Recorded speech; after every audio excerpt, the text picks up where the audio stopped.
Isang mapagpalang gabi sa inyong lahat. Ngayong gabi, meron na naman tayong babasahin na letter na pinadala ng isa nating avid follower sa ating programa Palautwasan. Kung sa diin ang inyong problema, pagkatagaan natin sang katagan, pamaagi sa paglagay. Before ako mag-start sa pagbasa ng sulat na ipinadala sa atin, siguro ay nagtataka kayo kung bakit ako nagtatagalog. Nagtatagalog ako sa kadahilanan na iba nating followers na nakasubscribe sa YouTube channel natin ay nag-message at nag-comment na kung pwede daw ay i-translate natin sa Tagalog yung mga letter na binabasa natin sa ating program gabi-gabi. Kaya ito na po yung request niyo, ma'am at sir. Tinatagalog ko na po. Kahit nahihirapan ako ng konti, pero carry lang. Para po maintindihan at mag-enjoy po kayo sa panood ng mga video. Maraming salamat po talaga sa pag-subscribe sa ating YouTube channel. Before ako mag-start ng pagbasa, ay gusto ko lang po sanang mang-shoutout sa mga nagko-comment sa ating Facebook page at sumusubaybay sa ating programa gabi-gabi.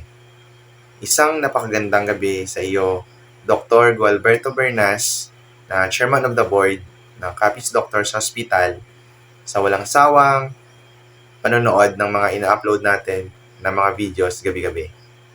Kay Ma'am Mary Jane Bulanon from Singapore, isang mapagpalang gabi po sa iyo, ma'am.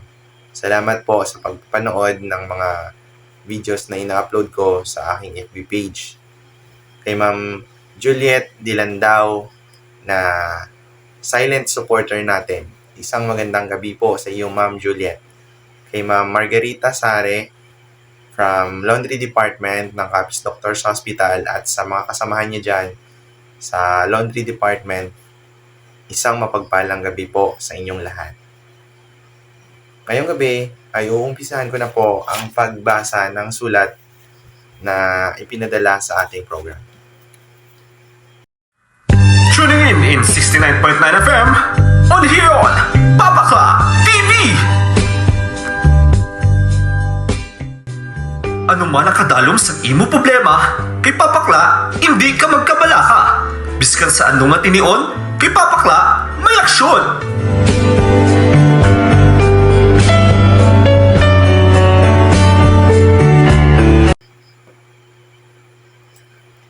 What if meron kang taong nagugustuhan pero di mo alam kung gusto ka na rin ba ng taong iyong nagugustuhan? Dear Papakla, isang mapagpalang gabi sa iyo at sa iyong programa. Isa rin po ako sa mga sumusubaybay sa mga upload mo ng mga videos gabi-gabi. Kaya naisipan ko ding ibahagi ang aking istorya sa iyong program at hoping na mabasa mo rin po ang aking istorya. Itago mo na lang po ako sa pangalang Glenn, 27 years old at currently nagtatrabaho dito sa Maynila. Ang istorya ko po na gustong i-share sa iyong program ay about po sa isang babae na kasama ko sa work. Alam niyo po bang, sa totoo lang, unti-unti ko na po siyang nagugustuhan. Kaso nga lang, ang hirap po kasi ng sitwasyon naming dalawa. Especially, ako. Kasi po, may GF ako. At siya meron din po. Pero kahit alam ko po na may BF siya, at ako po ay may GF din, nagugustuhan ko pa rin po siya.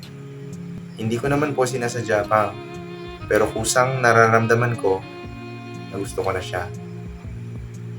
Sana po matulungan mo po ako sa problema ko at ano po ba ang dapat kong gawin. Sana po mabigyan niyo ako ng advice. Tagapagpadala, Glenn from Manila. Isang napakagandang gabi po sa iyo, Sir Glenn.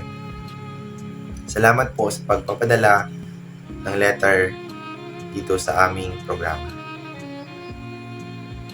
Actually, sir, ang problema mo ay masasabi natin mahirap sa part mo.